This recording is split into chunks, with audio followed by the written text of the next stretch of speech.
সুপ্রিয় শ্রোতা, কৃষক কিষানে ভাই বোনেরা, স্বাগত জানাচ্ছি আপনাদের সোনালী প্রান্তর কৃষি অনুষ্ঠানে। আমাদের বাংলাদেশ বেতার কক্সবাজার থেকে প্রচারিত এই অনুষ্ঠান আজকে যে মঙ্গলবার আপনাদের মনে থাকার কথা, যে আজকে যে বিষয়টা নিয়ে আমরা আলোচনা করব সেটা হলো মাছের বিষয়ে। এখন আপনারা আমাদের যে আগে FM 100.8 মেগাহার্টসে আপনারা FM শুনতেন। এখন এখন কিন্তু অ্যান্ড্রয়েড মোবাইল আমাদের কৃষক কিষানে ভাই বোনেরা যারা আমাদের কৃষির সাথে জড়িত, মৎস্য প্রাণী সম্পদ ইত্যাদি এই বিষয়ে জড়িত, তারা অবশ্যই আমাদের মনে হয় যে আপনারা অ্যান্ড্রয়েড ফোন ব্যবহার করেন, যার কারণে আপনারা আমাদেরকে এই যে ফেসবুক পেজ, আমাদের বাংলাদেশ বেতার ফেসবুক পেজও আপনারা আমাদেরকে দেখতে পাচ্ছেন এবং আমাদের অনুষ্ঠান শোনা এবং দেখা একসাথে হয়ে যাচ্ছে। সুপ্রিয় শ্রোতা, কৃষক কিষানের ভাই বোনেরা, আজকে আমরা মৎস্য সম্পদ বিষয়ে আলোচনা করব। মাছের একটা নতুন জাত আমাদের বাংলাদেশে উদ্ভাবন হয়েছে অথবা বাংলাদেশে আসছে, সেটা হলো নতুন জাতের মাছ সুবর্ণ রুই মাছ। ব্যাপক সম্ভাবনার হাতছানি আমাদের বাংলাদেশে।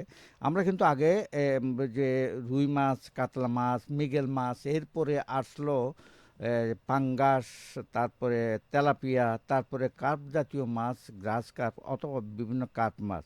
এখন আমরা আরেকটা নতুন নতুন জাতের একটা রুই মাছ, সুবর্ণ রুই মাছ, এইটার বিষয়ে আমরা আজকে আলোচনা করব। আমার সাথে আলোচনার জন্য উপস্থিত আছেন আমাদের বাংলাদেশ বেতার কক্সবাজার স্টুডিওতে জনাব তারাপদ চৌহান, সিনিয়র মৎস্য কর্মকর্তা, সদর কক্সবাজার। স্বাগত আপনাকে ধন্যবাদ আমাদের আপনাকে। আমাদের সোনালী প্রান্তর অনুষ্ঠানে, আমাদের বাংলাদেশ বেতার কক্সবাজারে। আমরা তো আগে মাছে ভাতে বাঙালি বলতাম, এখনও মাছে ভাতে বাঙালি আমরা আছি। আমাদের খাওয়া দাওয়ার সময় মাছ না হলে কিন্তু আমাদের চলেই না, যেটা আপনিও বুঝেন, আপনি যে মৎস্যবিচির হিসাবে। এখন নতুন জাতের এই যে মাছটা সুবর্ণ রুই মাছ, এটা আমাদের প্রেক্ষাপটে, আমাদের বাংলাদেশের প্রেক্ষাপটে, আমাদের কক্সবাজারের প্রেক্ষাপটে এটা চাষাবাদ কেমন হবে, উৎপাদন কেমন হবে বলে মনে করেন? আবার এটা চাষাবাদ যদি করতে যায় কি করতে হবে? ধন্যবাদ আপনাকে। আপনারা জানেন বাংলাদেশের আসলে এই 50 বছর পূর্তি উপলক্ষে, যেটাকে আমরা বলি গোল্ডেন জুবলি, বাংলায় বলা হয় সুবর্ণ জয়ন্তী। সুবর্ণ জয়ন্তী। এই সুবর্ণ জয়ন্তী উপলক্ষে আসলে বাংলাদেশ মৎস্য গবেষণা ইনস্টিটিউট কর্তৃক আসলে এই সুবর্ণ জয়ন্তী উপলক্ষে এই মাছটা, সুবর্ণ রুইটা আসলে তারা এইভাবে নাম উদ্ভাবন করেছে আর এইভাবে নাম দেওয়া হয়েছে। এটা আসলে মূলত সিলেক্টিভ ব্রিডিংয়ের মাধ্যমে এই মাছটা করে। আপনারা জানেন আমাদের বিভিন্ন যে ন্যাচারাল সোর্স আছে, ন্যাচারাল সোর্সে যে প্রাকৃতিক পোনাগুলো পাওয়া যায়, যেমন আমাদের হালদা নদী, যমুনা নদী, পদ্মা নদী, এই তিনটা সোর্স থেকে এই পোনাগুলা কালেকশন করে তারা বড় করে এইখানে সিলেকশন। আমরা সিলেকশনের ক্ষেত্রে আমরা জানি জেনেটিক্স ভাবে দুইটা আসলে, পজিটিভ সিলেকশন, নেগেটিভ সিলেকশন। আসলে আপনারা জানেন কোথাও কোথাও যখন মাছ পুকুরে পোনা নিয়ে আসে, রেণু ছাড়ার পর নার্সিং করার পর পোনাগুলো ধীরে ধীরে বড় হয়। কিছু কিছু পোনা দেখবেন বড় হয়ে গেছে দ্রুত, অন্য অন্য মাছের তুলনায় দ্রুত বড় হয়ে কিছু ছোট থাকে। হ্যাঁ, কিছু যেগুলো বড়গুলা থাকে, এই বড়গুলা তারা সিলেক্ট করে। এই পোনাগুলোর ভিতর থেকে যেগুলো বড় সাইজের হয় সেগুলো সিলেকশন করে, সেগুলো আসলে ব্রুড হিসাবে ইউজ করা হয়। আর অন্য কোথাও কোথাও যখন দেখলে যেগুলো ছোটোগুলো সিলেকশন করে, এটাকে আমরা নেগেটিভ সিলেকশন বলি, জেনেটিক্সের ভাষায় নেগেটিভ সিলেকশন বলা হয়। কিন্তু বাট যেগুলো বড় বড় সাইজ হয়, সেই বড় বড় রুই মাছগুলো সিলেকশন করে এখান থেকে ব্রুড তৈরি করে এগুলোর মাধ্যমে যে পরবর্তী জেনারেশন এগুলা বিল্ড আপ করা হয় আর কি, বিল্ড আপ করা হয়। আচ্ছা, এই যে সুবর্ণ রুই মাছটা, জি জি জি, সুবর্ণ রুই মাছটা আমাদের বাংলাদেশে হচ্ছে, আপনি কি দেখছেন কোথাও এই সুবর্ণ রুই এইটা মাছটা? আসলে আমাদের বিভিন্ন বিভিন্ন আমাদের সরকারি হ্যাচারি ও বেসরকারি হ্যাচারিতে কিছু দেওয়া হয়েছে এই পোনাগুলো। এইটা দেওয়ার ফলে এটা আসলে মূল যে এটা বৈশিষ্ট্য হলো যে আপনার এই সুবর্ণ রুইটা, আপনার সাধারণ রুইটা আমাদের ট্রেডিশনাল ভাবে যে রুই মাছগুলো আমরা চাষ করি একই রুই, বাট এটা সিলেকশন ব্রিডিং এর মাধ্যমে এটার বৈশিষ্ট্য হলো আমাদের ট্রেডিশনাল রুইয়ের মাছের চেয়ে এটা 20% গ্রোথ বেশি হবে। 20% গ্রোথটা বেশি হবে। আমাদের এই রুই মাছ যদি 2 মাসে 1 কেজি হয়, তাহলে এইটা হবে 2 মাসে 1200 গ্রাম, 1 হ্যাঁ, KG 1 KG 200 gram, that's mean 20% growth. আমাদের এই মানে ট্রেডিশনাল বা আমাদের যে রুই মাছ, নর্মাল যে রুই মাছগুলো, তার চেয়ে 20% গ্রোথটা বেশি হওয়ার জন্য এটা মূলত আমরা যেটা বলি আসলে এটা আসলে সম্ভাবনাময় আমাদের প্রোটিনের 20% ঘাটতিগুলো ফিল আপ করতে পারবে। এইটা যদি এটা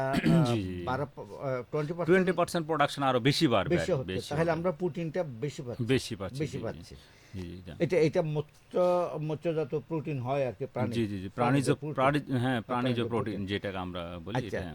এখন এইটার আকৃতি অর্থাৎ দেখতে কি আমাদের না, বর্তমান যে সেম, সেম। রুই তো চেঞ্জ না। আমাদের রুই মাছের মধ্যে। বাট একটার খালি ডিফারেন্স হলো 20% গ্রোথ বেশি হবে এটা। এটা বেশি, তাহলে এটা সুবর্ণ, কোনটা সুবর্ণ রুই সু মাছ আর কোনটা সাধারণ রুই মাছ চিনার উপায় না, নেই? এটা আপনার বাহিরের চেহারা দেখে আপনি চিনতে পারবেন। বাট এই মাছ তুলনায় সাইজে একটু বড় হবে একটু। এর চেয়ে নরমাল রুই মাছগুলো যা হয় তার চেয়ে 20% গ্রোথটা বেশি হবে। রুই মাছ অল দ্য সেম, একই রকম। একই চেহারা-টেহারা রকম। দেখে আপনার বাইরে থেকে কোনো কিছু চিনতে আচ্ছা, পারবেন না তাহলে এটা। আমরা সুবর্ণ রুই মাছের আকৃতিটা জানলাম যে আমাদের যে সাধারণ রুই মাছ আছে সেই রুই মাছের মতোই।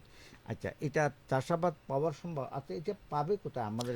এইটা আমাদের বিভিন্ন সরকারি হ্যাচারি, বেসরকারি হ্যাচারিগুলোতে এখানে। তারপরে এটা আপনার আরেকটা যেটা সুখবর হলো, এটা আপনার সুবর্ণ রুইয়ের পরবর্তী আরেকটা যেটা আপনার যেটা G3 জেনারেশন 3 আমরা যেটা আরেকটা বলে রুই মাছ আসতেছে যে? চলে আসছে অলরেডি এটা চলে আসছে বিভিন্ন হ্যাচারিগুলোতে দেওয়া হয়েছে। আপনাদের বিশেষ করে আমাদের কক্সবাজার উপজেলায় যারা আসলে ইন্টারেস্ট এই চাষ করতে চায়, আমাদের কক্সবাজারে বান্দরবনের আমাদের পার্শ্ববর্তী লামা, হুম। এই লামাতে মা মৎস্য হ্যাচারি নামক একটা হ্যাচারি আছে, এই হ্যাচারিতে দেওয়া হয়তো আমাদের কক্সবাজারে আমরা যেটা। লামাতে? হ্যাঁ, লামাতে মা মৎস্য হ্যাচারি। এখানে আপনারা যারা আসলে G3 জেনারেশন, আর এই G3 জেনারেশন এইটার যে বৈশিষ্ট্য, এটা হলো 20% রুই, এটা কিন্তু 30%।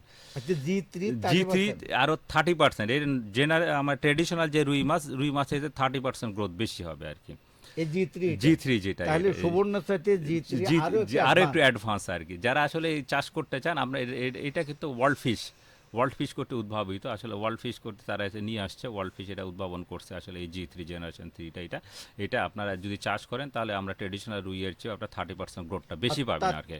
ওইটা এটা হয়তো আমরা যেটা সুবর্ণ রুই কেজিতে, সাধারণ রুই 1 কেজি, আর সুবর্ণ রুই হলো 1200 গ্রাম, আর এইটা হলো 1300 গ্রাম, 1 কেজি 1300 300 গ্রাম গ্রাম গুড বৃদ্ধি পাবে জি, জি। একই সময়ে। একই সময়, একই আচ্ছা, সময়। এটার আকৃতি কি একই রকম? একই সেম রুই মাছের কোনো ডিফারেন্স না। রুই মাছ তো দেখতে রুই মাছের মধ্যে, চেহারা টেহারা কোনো ডিফারেন্স পাবে না। বাট আমি যেটা বলি, এটা মূলত সিলেকশন ব্রিডিং এর মাধ্যমে এটা সময় লাগে, আর অনেক বছর ধরে রিসার্চ করে জেনেটিক্যালি এটা রিসার্চ করে এটা আসলে এইভাবে পাওয়া গেছে আর কি। উদ্ভাবন করা হয় এটা আচ্ছা, আর কি। এখানে আরেকটা কথা, এখন চাষের ব্যাপারে কথায় আসি।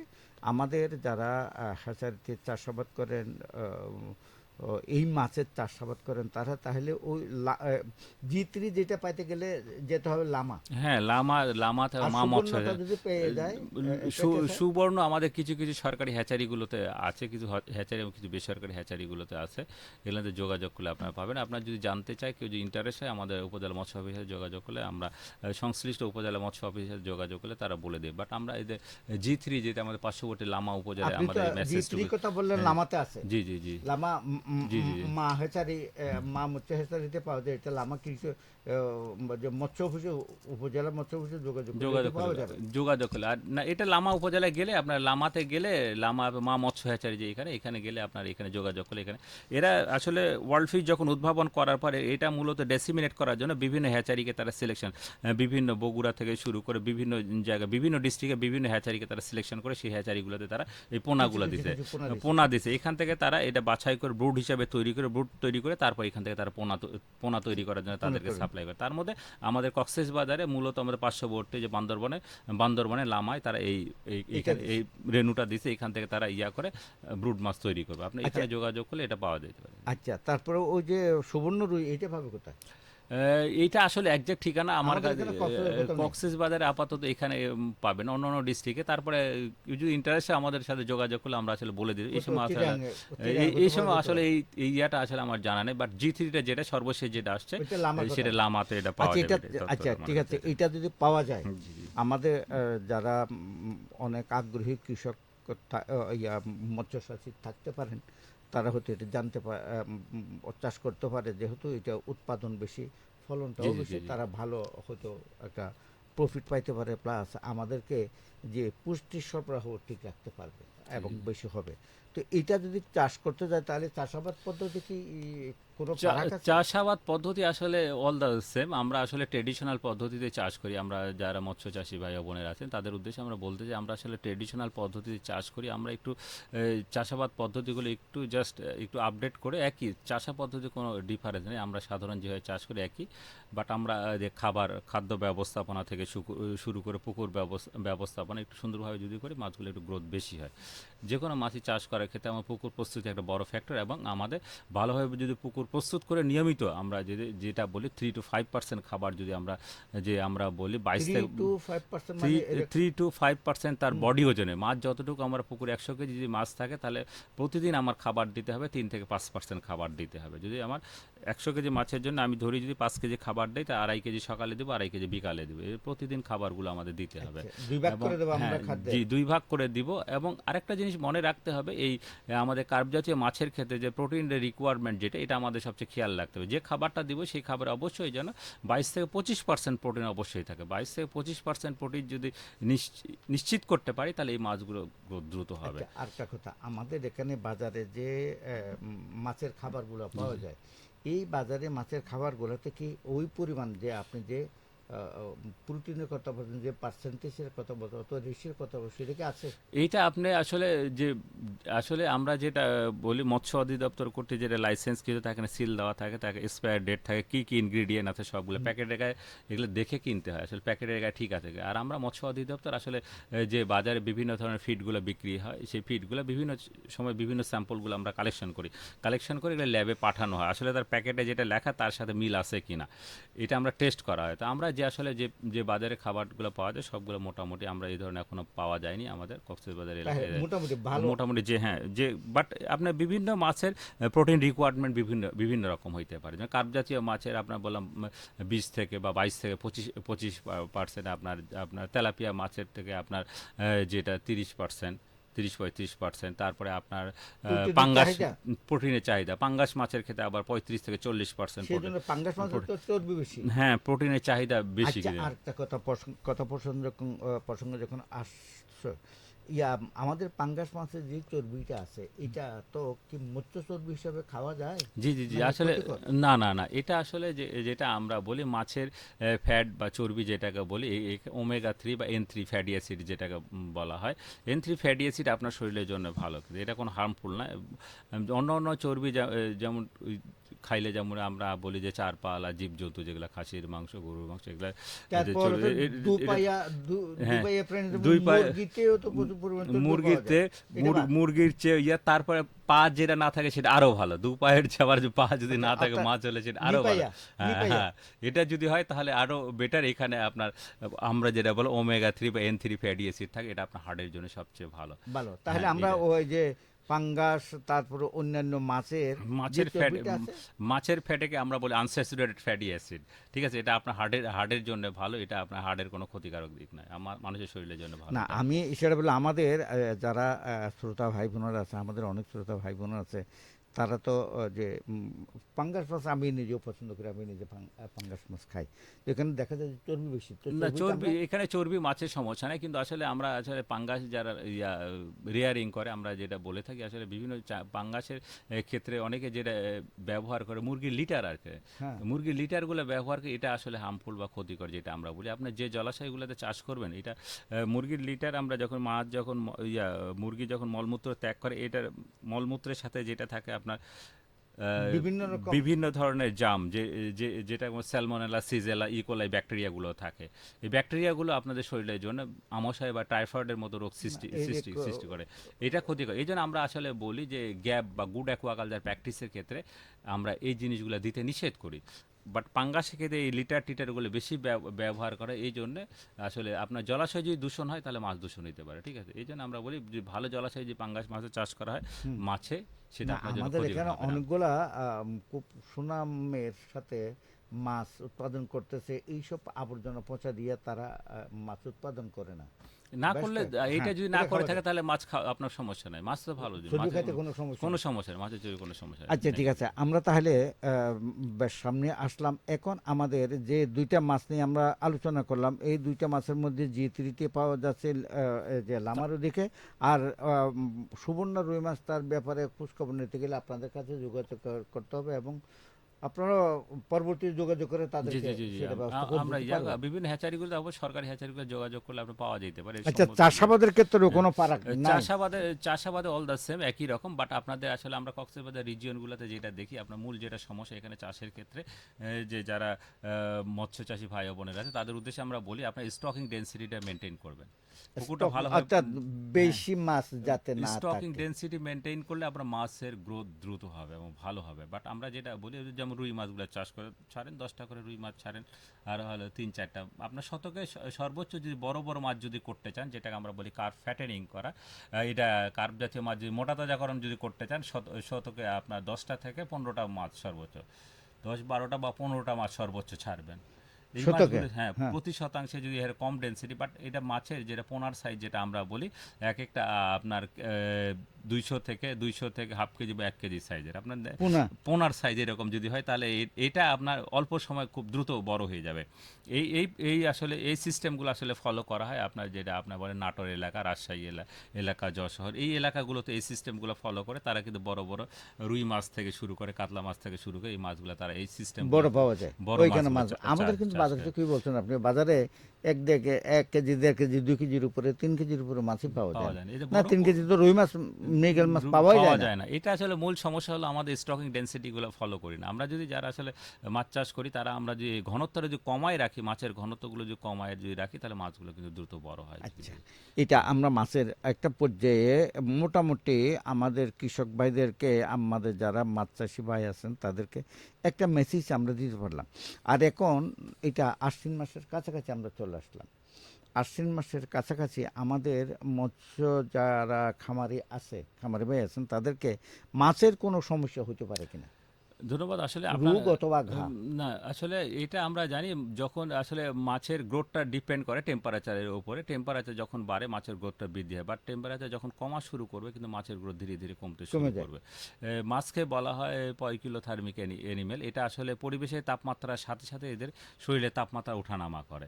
আর মাছের পরিপাক ক্রিয়া, আপনার ডাইজেস্ট ক্রিয়া, এটাও ডিপেন্ড করে কিন্তু আপনার মাছের তাপমাত্রার উপর। তাপমাত্রা যত বাড়বে তত দ্রুত পরিপাক হবে, খাবারগুলো ডাইজেস্ট হবে, গরমকালে তাহলে মাছের যেমন খাবার বেশি দরকার, হ্যাঁ, খাবার উৎপাদন প্রোডাকশন তত বেশি হবে, বাট বেশি। তাপমাত্রা যত কমতে থাকবে, যত শীত আসা শুরু করে, মাছ খাওয়ার পরিমাণ তত কিন্তু কমায় দিবে। কমায় এখানে দেয়। আমরা বলি খাবারের ক্ষেত্রে রেঞ্জ 3-5%। এই যে হয়তো টেম্পারেচার যখন বেশি থাকে তখন 5% দেবেন, টেম্পারেচার যখন কমে যাবে তখন হয়তো 4%, ওটা 3%। 3%। টেম্পারেচার আরও বেশি কমে যায় তো 2% নামায়, বা এর নিচেও নামাইতে পারেন। আসলে এটা ডিপেন্ড করে অর্থাৎ টেম্পারেচার। মিনিমাম, অর্থাৎ সর্বনিম্ন 2%।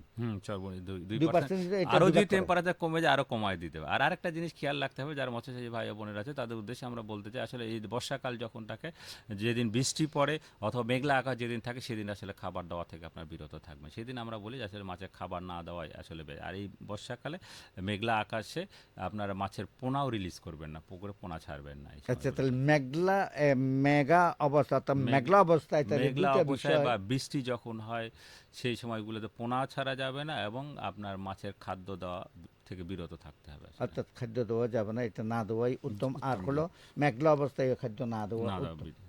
আচ্ছা ঠিক আছে, এই অর্থাৎ খাবার ব্যাপারটা আমরা বুঝলাম। বাজারে যে সব খাবার আছে সেই সম্পর্কে একটু আলাপ করে নিলাম আমরা, যাতে আমাদের যারা মৎস্যজীবী ভাই বোনেরা আছেন, যারা মাছের চাষাবাদ করে থাকেন, তারা যাতে খাবার কিনতে যাতে কোনো সমস্যা জি, না জি। হয়, অথবা অন্য কোনো যে খাবার কেনার ক্ষেত্রে আপনার যদি কার্ব জাতীয় মাছ কিনে, অবশ্যই দেখবেন যে 22-25% যেন প্রোটিন সমৃদ্ধ খাবার থাকে। এটা এনশিওর করতে পারলে আপনার মাছের গ্রোথ ভালো হবে কিন্তু আচ্ছা, এটা। তাহলে ওই কারণ তো যে খাবারের যে অনুপাতগুলো লেখা থাকে, এই লেখার মধ্যে প্রোটিনটা 20%, হ্যাঁ, 25 থেকে 30%। হ্যাঁ, টোয়েন্টি 22 থেকে 25%। 22 থেকে 25% টাকাতে এটা উপযুক্ত। প্রোটিন যদি থাকে তাহলে এটা আপনার কার্ব জাতীয় মাছের জন্য সুইটেবল। আর এমনি আসলে আপনাদের আসলে যারা মাছ চাষি ভাই বোনেরা আছেন তাদের জন্য আসলে চিন্তা করার দরকার নেই, লেখাই থাকে কিন্তু এটা কার্ব জাতীয় মাছের ফিড আর কি। আচ্ছা, কার্ব জাতীয় লেখা মাছের, দেখি, হ্যাঁ লেখা কার্ব দেখে তো জাতীয় নিলে মাছের হয়। ফিড থাকে, এখানে লেখা দেখে কিনতে পারবেন, এটা তাদের সমস্যা হয় না আর কি। আচ্ছা, এবার আমরা অন্য আরেকটা ক্ষেত্রে যাই। মাছের চাষ এবং খাবার নিয়ে আমরা আলোচনা করলাম। সচের কথা যদি আসে তাহলে হয়তো একটু আসতেও পারি আবার। এখন ওই যে রোগের কথা বলেন, মাছের এই সময়ে কি কি রোগ হওয়ার সম্ভাবনা থাকতে পারে, অথবা আমাদের যারা মৎস্যজীবী ভাই আছেন তারা এটার থেকে কিভাবে নিরাপদ থাকবে? এইটা আসলে আমরা যেটা বলি আসলে যখন টেম্পারেচার বেশি থাকে গরমের সময় মাছের যেটা হয় উকুন বা লার্নিয়াটা বেশি হয়, ওই শীতকালে মাছের যেটা ক্ষত রোগটা বেশি হয়ে থাকে। তাহলে গরমের সময় হয় উকুন আর শীতকালে হয় ক্ষত, শীতকালে হয় এই দুইটা বিষয়। ক্ষত রোগটা বেশি বেশি হয়ে থাকে। আর এটা গরমের সময় আপনার উকুনটা যেটা উকুন বা লার্নিয়া যেটা বলে অ্যাঙ্কর, যেটা আমরা হ্যাঁ, অ্যাঙ্কর হ্যাঁ, বলে হ্যাঁ। থাকি অ্যাঙ্কর, এটা আসলে তারা মাসলসের ভিতরে অ্যাঙ্করটা ঢুকায়, এইখান থেকে তারা রক্ত চুষে খায়। রক্ত চুষে চুষে খায় আর কি, জাস্ট উকুনের মতো। এবং আরেকটা উকুন বা আর্গুলোসিস যেটাকে আমরা বলে থাকি, সেটা আসলে গ্রীষ্মকালে এই দুইটা রোগটা বেশি বেশি হয়ে থাকে। এটা আসলে আপনার পুকুরের পানি এখনো তো গরম আছে কিছুটা, এখনো ঠান্ডা আসে নাই। আসে না, আচ্ছা, এই ঠান্ডা। সময় যদি এটা দেখা যায় তাহলে কি করবে? এটা আসলে আমরা যেটা বলি আসলে আপনার পুকুরগুলো যেটা আমরা এই যে বর্ষাকাল যেহেতু তো বাহিরের যেন দূষিত পানি আপনার পুকুরে যেন না ঢোকে সেই ব্যবস্থাগুলো রাখতে হবে। তারপরে আপনারা বাইরে যেটা দূষিত পানি দূষিত না পানি না আসে। ঢুকে, তারপরে আমরা যেটা বলে থাকি আপনার বাইরে থেকে যখন পোনা নিয়ে আসবেন, পোনাগুলো এই যে আরগুলোসিস বা আমরা অ্যাঙ্কর ওয়ার্ম বা এই ধরনের কোনো প্যারাসাইট যাতে বহন করেন না নিয়ে আসে, এবং যদি থাকেও সেটাকে আমরা বলি ডিসইনফেক্টেন্ট করে আপনারা পুকুরে ছাড়বে। তো এটা কিভাবে করবে? ডিসইনফেক্টেড করার নিয়মটা যেটা হলো আপনার এটা 10 লিটার বালতিতে পানি নেবেন, পানি নিয়ে 1 চামচ পটাশ অথবা আপনি 200 গ্রাম লবণ দিবেন, 200 গ্রাম লবণ দিয়ে এই পানিতে এই মাছের পোনাগুলো নেটের 10 মধ্যে, লিটার পানিতে হ্যাঁ 10 লিটার পানিতে 1 1 চামচ চামচ পটাশ। পটাশ, অথবা এটা যদি না থাকে আপনি 200 গ্রাম লবণ দিবেন, আমরা হুম, যে সল্ট যেটা বলি, আমরা যে লবণটা খাই, খাবার লবণ আর কি। হ্যাঁ খাবার লবণ, এই 200 গ্রাম লবণ এই পানিতে গুলায়, এই পানিতে আপনি এই মাছটাকে জাস্ট একটু ওয়াশ করে নেবে, একটু নেট দিয়ে পোনাগুলো নিয়ে এই বালতিতে একটু ভালো করে ওয়াশ করে আপনার পুকুরে যদি ছাড়েন, তাহলে এটাকে আমরা বলি ডিসইনফেক্টেড বা জীবাণুমুক্ত হয়ে প্যারাসাইটগুলো থাকে তাহলে এখানে মারা যাবে। তাহলে এই পুকুরে এই পোনাগুলো ছাড়লে আপনার অন্য পুকুরে যে পুকুরটাকে নিয়ে আসেন সেই পুকুরে যদি জাম বা জীবাণু থাকে তাহলে আপনার সবকিছু পুকুরে এখানে, অর্থাৎ এই হ্যাঁ পুকুরে এই মৎস্যপণ্যগুলো নিরাপদ। নিরাপদ। আরেকটা যেটা আমরা বলে থাকি, আপনি যদি জাল ব্যবহার করেন, বাহিরের পুকুর থেকে কোনো যদি জাল ব্যবহার করে সেটা আসলে ভালো রোদে শুকায় তারপরে আপনার পুকুরে আসলে ব্যবহার করবে। তাছাড়া জালের মাধ্যমে এইটাগুলো ট্রান্সফার হইতে পারে। তাছাড়া এটা ট্রান্সফার হওয়ার আলো যেটা সম্ভাবনা আছে বিভিন্ন ধরনের যেটা পাখি যেগুলো থাকে সেই ও, এখন ওই যে পাখির যেটা মাধ্যমে বলে কিন্তু এটা পানকৌড়ি। হ্যাঁ পানকৌড়ি বা এই যে মাছ টাছ খাই ধরনের যে কোনো পাখির মাধ্যমে কিন্তু এইগুলো সব, এই জন্য অনেকে দেখেন যে উপরে বিভিন্ন ধরনের নেটের মতো ইউজ করে পাখিটাকে যাতে না বসে, এর মাধ্যমে কিন্তু আপনার এই এখন তো প্যারাসাইটগুলো ট্রান্সফার হইতে পারে আসলে। পানকৌড়ি তো প্রত্যেকটা পুকুরে গিয়ে পান হ্যাঁ হ্যাঁ এইটা এই যে আমার ঘরের সামনে তো 2-4টা পুকুর আছে, এরা মাছের চাষ করে। দেখা যায় যেখানে পানকৌড়ি 4-5টা আসে, ডুব দিয়ে দিয়ে মাছ ধরে খায়। না তাহলে এইটাই এই পানকৌড়ি তো এটার বন্ধ করা মাধ্যমে যাবে। এটা পানকুড়ি হইতে পারে, বগ হইতে পারে, যারা মাছ হ্যাঁ, ইয়ে যে বকও অন্য আছে। অন্য পুকুরগুলো দেখে, এই পুকুরগুলোর এদের মাধ্যমে কিন্তু আপনার প্যারাসাইটগুলো এক পুকুর থেকে আরেক পুকুরে ছড়াইতে পারে, এটা কিন্তু এই আচ্ছা, জিনিসগুলো। এই ব্যাপারে আমাদের খামারি ভাইয়ের একটু সতর্ক থাকতে হবে কিভাবে পানকৌড়িকে, আবার এই যে প্রাণীগুলো তো বাঁচিয়ে রাখা দরকার, বাঁচিয়ে থাকাও দরকার, কিভাবে কম আসা যাওয়া করে অথবা একদম আসা যাওয়া না না করার কি এইটা ব্যবস্থা করতে আরেকটা যেটা আমরা এই জিনিসগুলো আসলে খেয়াল করা গেছে যে আপনার পুকুরে যারা ওই যে খলদি যেটাকে আমরা বলি লোকাল, খৈল। খৈল যেটা মাস্টার্ড ওয়েল কেক বা লোকালে যেটা খলদি আসলে বলে, এই মাস্টার্ড ওয়েল কেক যারা পুকুরগুলোতে বেশি পরিমাণে ইউজ করে তাদের পুকুরে কিন্তু এই উকুন বা লার্নিয়া বা এই জিনিসগুলো কিন্তু বেশি হয় কিন্তু তাদের পুকুরে। তাদের ক্ষেত্রে আমাদের হলো আসলে এই ধরনের যদি দেখা যায় যে আপনার পুকুরে লার্নিয়া বা উকুন এই প্যারাসাইটগুলো যদি হয়, তাহলে সেক্ষেত্রে আপনারা ব্যবহার করতে পারেন ডেসিস বা ডেল্টামেথ্রিন গ্রুপের যে কোনো ওষুধ ব্যবহার ডেসিস, ওষুধের নাম হলো ডেসিস। ডেসিস ওষুধের নাম হলো ডেসিস, অথবা ডেল্টামেথ্রিন গ্রুপের যে কোনো ওষুধ ব্যবহার করতে পারেন। গ্রুপের নাম হলো ডেল্টামেথ্রিন। ডেল্টামেথ্রিন, হ্যাঁ ডেল্টামেথ্রিন গ্রুপের যে কোনো ওষুধ যে কোনো একটা ওষুধ। হ্যাঁ যে এটা তো আপনি একটা ওষুধের একটা নাম তো বলে দিলেন, হ্যাঁ, ডেসিস। আমাদের ডেসিস আছে অথবা খামারি ভাইরা আপনারা একটু ডেল মনে রাখেন ডেসিস। ডেসিস, এটা ব্যবহার হ্যাঁ করবে কত দিয়ে? ব্যবহার করে 3 to 5 ml, 3 to 5 ml, 3 to 5 ML, মানে এটা কিরকম? 3 to এটা লিকুইড আছে, 3 থেকে লিকুইড 5 তো ml, 3 থেকে 5 ml প্রতি বিঘা 33 শতকের বিঘা যেটা আমরা প্রতি বিঘা এবং প্রতি 1 ফিট পানির জন্য প্রতি 1 বিঘা পুকুরে 1 1 ফিট ফিট পানির জন্য হলো 3 থেকে 5 ml 3 থেকে 5 ml। 5 যদি পানি 3 ফিট হয় তাহলে 3 ফিট যদি হয় তাহলে 15 ml 15 ml ব্যবহার 5 ml ধরলে হ্যাঁ। 1 ফিটের জন্য, তাইলে এইভাবে গুণ করা যায়। এটা ব্যবহার করবেন, এটা পানিতে গুলায় ছিটাই দিলে আপনি এটা একবার এটা 3 বারে ব্যবহার করবেন। এখন দিলে 5 থেকে 7 দিন পর একবার, তারপর 5 থেকে 7 দিন পর এটা আরেকবার। কিভাবে ব্যবহার তিন করবে? তিন ডোজে আর পানিতে গুলায় সেটা পুকুরে ছিটাই দিবে। আচ্ছা ছিটাই আচ্ছা, দিলে এটা গেল। দেখবেন যে তাহলে আমরা উকুন অর্থাৎ যে উকুনের জন্য, মাছের যে উকুন আছে এটা নিবারণ অর্থাৎ দমন করার জন্য ডেসিস এটা পাইলাম। তারপরে ওই যে আপনি ঘা হ্যাঁ, আগামীতে ঘা ঘা বা এই শীতকাল যখন আসছে, শীতকাল আমরা যারা আছে আসলে শীতকালে শুরু হলে অনেকে পুকুরে ঘা দেখা দেয়। এই জন্য ঘা দেখা দেওয়ার হচ্ছে মূল কারণটা, যেটা আসলে কারণগুলো ফাইন্ড আউট করলে আপনাদের আসলে এই সমস্যাগুলো হয় না। আপনার সেই সময় শীতকালে কিন্তু পানির পরিমাণ কমে যায়, কিন্তু হ্যাঁ হ্যাঁ হ্যাঁ পুকুরে পানির পরিমাণ ধীরে ধীরে কমে আসে, কিন্তু মাছের ঘনত্বটা বেড়ে যায়। পুকুরে পানি কমলে গেলে মাছের ঘনত্ব অল্প জায়গায় বেশি মাছ থাকে, তো এই জন্য আমরা বলি আসলে সেই সময়গুলোতে একটু আপনার মাছগুলো একটু যদি তুলে, যাদের একটু বড় সাইজের মাছগুলো থাকে বাজারে যদি বিক্রি করে ফেলতে পারেন, বা অন্য পুকুর যদি থাকে অর্থাৎ অন্য মাছের ঘনত্ব কমিয়ে ঘনত্ব ফেলা। কমায় ফেলতে হবে। অন্য পুকুর যদি থাকলে পুকুরে ট্রান্সফার করে দিবেন, মাছের ঘনত্ব আচ্ছা, কমায় মাছের ঘনত্ব কমানো, কিন্তু ঘনত্ব কমানোর পরেও যদি কোনো ঘাড় সমস্যা, হ্যাঁ, তাহলে না এইটা যদি সমাধান। আমরা যেটা বলে থাকি, শীতকাল শুরু হওয়ার আগেই পুকুরে আবার প্রতি শতাংশে 1 কেজি করে চুন দেবে। বাট এই 1 কেজি চুনটা আপনি একবারে না দিয়ে এটা 3 বারে দিবেন।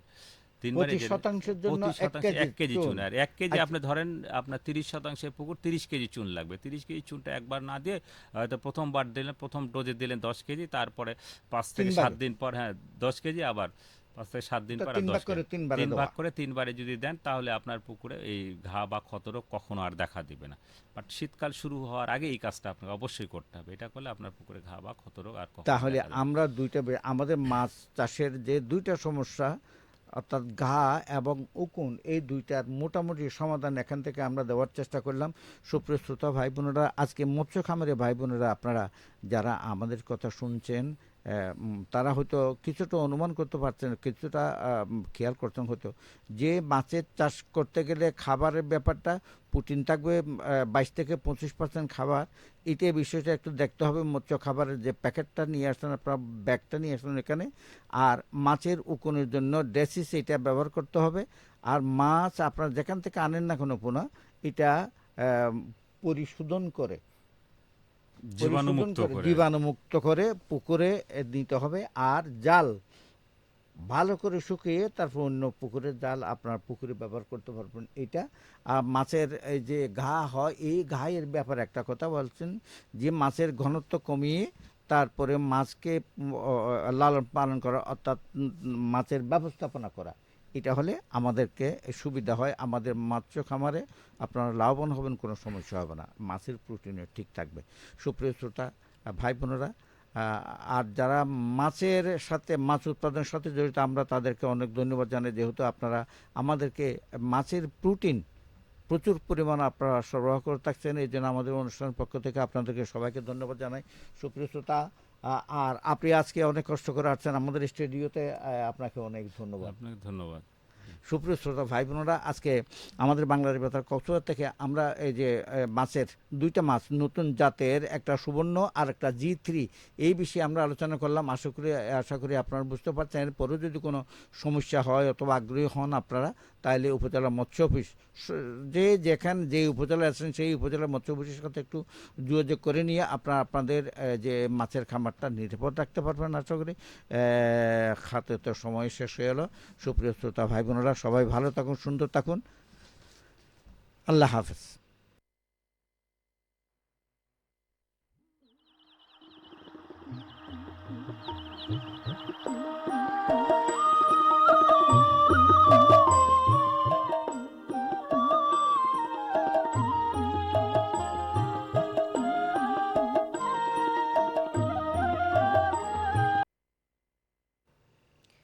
সুপ্রিয় শ্রোতাবৃন্দ, আপনারা এতক্ষণ শুনলেন কৃষি বিষয়ক ফোন ইন অনুষ্ঠান সোনালী প্রান্তর। সঞ্চালনায় ছিলেন সৈয়দ আশরাফুল আলম কুতুবী। সম্পদ ব্যক্তি হিসেবে উপস্থিত ছিলেন তারাপদ চৌহান, সিনিয়র উপজেলা মৎস্য অফিসার, সদর কক্সবাজার। প্রযোজনায় ছিলেন মোহাম্মদ আশরাফ কবির। বাংলাদেশ বেতার কক্সবাজার। প্রিয় শ্রোতা, এখন শুনবেন ঢাকা কেন্দ্র থেকে সম্প্রচারিত বাংলা আসসালামু আলাইকুম। সংবাদ। সকাল 10টা বাংলাদেশ বেতার খবর পড়ছি অনুপমা আচার্য। প্রধানমন্ত্রী শেখ হাসিনা বলেছেন, বাংলাদেশ ও ফ্রান্সের মধ্যে বন্ধুত্বপূর্ণ সম্পর্ক নতুন মাত্রায় পৌঁছেছে। গতকাল ফরাসি প্রেসিডেন্ট ইমানুয়েল ম্যাক্রোর সঙ্গে দ্বিপাক্ষিক বৈঠকের পর এক যৌথ প্রেস ব্রিফিংয়ে প্রধানমন্ত্রী একথা বলেন। শেখ হাসিনা বলেন, অত্যন্ত সৌহার্দ্যপূর্ণ পরিবেশে সকল দ্বিপক্ষীয় বিষয়ে প্রেসিডেন্ট ম্যাক্রোর সঙ্গে তাঁর ফলপ্রসূ আলোচনা হয়েছে। তিনি বলেন, বাংলাদেশ ও ফ্রান্সের মধ্যে নতুন কৌশলগত পদক্ষেপ আঞ্চলিক ও বৈশ্বিক স্থিতিশীলতা ও বিশ্ব শান্তি প্রতিষ্ঠায় কার্যকর ভূমিকা রাখবে। প্রধানমন্ত্রী বলেন, ফ্রান্স সরকার জনগণের মৌলিক ও মানবাধিকার রক্ষায় বাংলাদেশ সরকারের দায়িত্বশীল ও প্রতিশ্রুতিবদ্ধ কর্মকাণ্ডে সন্তোষ প্রকাশ করেছে। যৌথ সংবাদ সম্মেলনে ফ্রান্সের প্রেসিডেন্ট ইমানুয়েল ম্যাক্রো বাংলাদেশের আর্থসামাজিক উন্নয়নের প্রশংসা করে স্মার্ট বাংলাদেশ গড়তে তাঁর দেশের সহযোগিতার আশ্বাস দেন। ফ্রান্সের প্রেসিডেন্ট বলেন, দুদেশের বর্তমান সম্পর্ক নতুন দিগন্ত উন্মোচন করবে। আগামী বছরগুলোতে ফ্রান্স বাংলাদেশের অন্যতম সহযোগী হিসেবে কাজ করবে বলেও জানান ইমানুয়েল ম্যাক্রো। এর আগে শেখ হাসিনা প্রধানমন্ত্রীর কার্যালয়ে ফরাসি প্রেসিডেন্টের সঙ্গে দ্বিপাক্ষিক বৈঠক করেন। দুই নেতা একান্ত বৈঠকেও মিলিত হন। এছাড়া দুই নেতার উপস্থিতিতে দুটি চুক্তিও সই হয়। দুদিনের সফর শেষে গতকাল অপরাহ্নে ঢাকা ত্যাগ করেন ফ্রান্সের প্রেসিডেন্ট ইমানুয়েল ম্যাক্রো। জাতীয় সংসদের বৈঠক আজ বিকেল 4টায় আবার বসবে। এর আগে গতকাল সংসদে কপিরাইট বিল 2023 ও বাংলাদেশ বিমান রোহিত বাংলাদেশ বিমান অর্ডার 1972 পুনর্বহাল এবং সংশোধন বিল 2023 পাশ হয়েছে।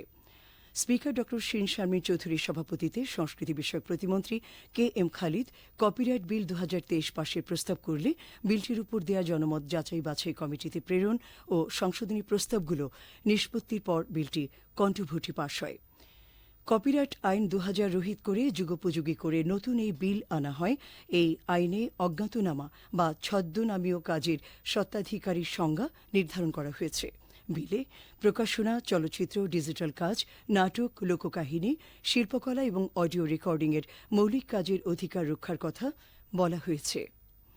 এছাড়া ডেপুটি স্পিকার শামসুল হক টুকুর সভাপতিত্বে বেসামরিক বিমান পরিবহন ও পর্যটন প্রতিমন্ত্রী মোহাম্মদ মাহবুব আলী বাংলাদেশ বিমান রোহিত বাংলাদেশ বিমান অর্ডার 1972 পুনর্বহাল এবং সংশোধন বিল 2023 সংসদে পাশের প্রস্তাব করেন। স্পিকার বিলটির উপর দেয়া জনমত যাচাই বাছাই কমিটিতে প্রেরণ ও সংশোধনী প্রস্তাবগুলো নিষ্পত্তির পর বিলটি কণ্ঠভোটে পাশ হয়।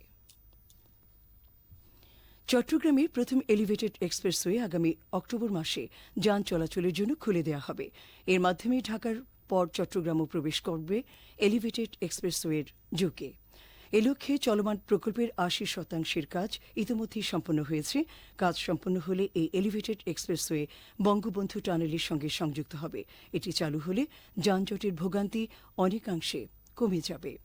চট্টগ্রাম উন্নয়ন কর্তৃপক্ষ পতেঙ্গা থেকে লালখান বাজার পর্যন্ত 16 কিলোমিটার দীর্ঘ এই এলিভেটেড এক্সপ্রেসওয়ে নির্মাণের কাজ বাস্তবায়ন করছে। লিবিয়ার পূর্বাঞ্চলীয় ডেরনায় ঝড় ডানিয়েলের কারণে সৃষ্ট প্রবল বন্যায় অন্তত 2000 লোকের প্রাণহানি হয়েছে। বন্যায় বাঁধ ভেঙে গোটা এলাকা পানিতে তলিয়ে গেছে। লিবিয়ার ন্যাশনাল আর্মি জানায় 5 থেকে 6000 লোক এখনও নিখোঁজ রয়েছে।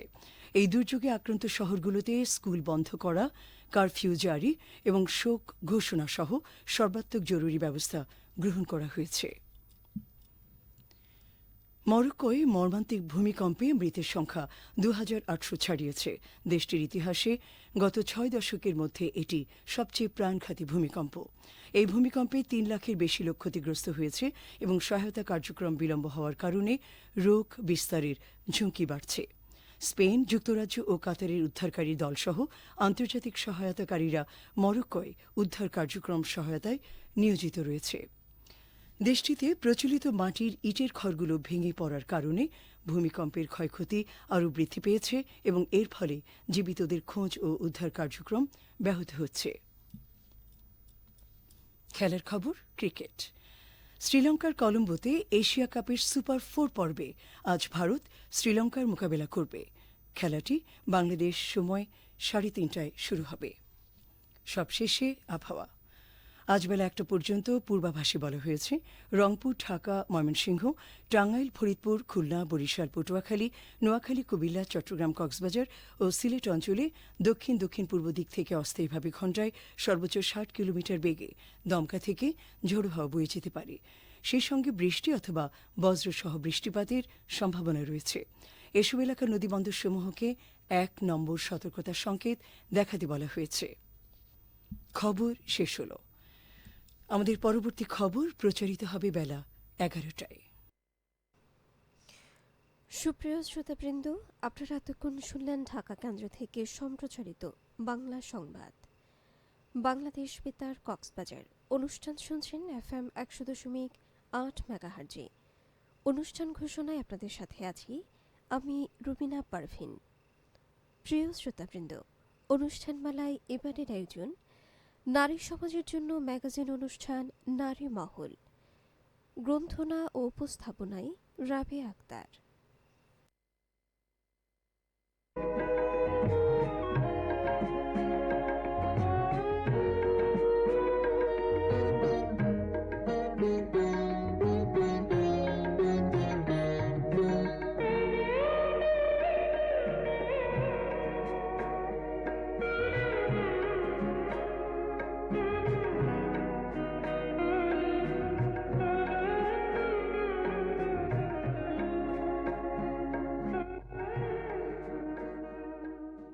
সুপ্রিয় শ্রোতাবন্ধুরা, প্রীতি ও শুভেচ্ছা জানাচ্ছি।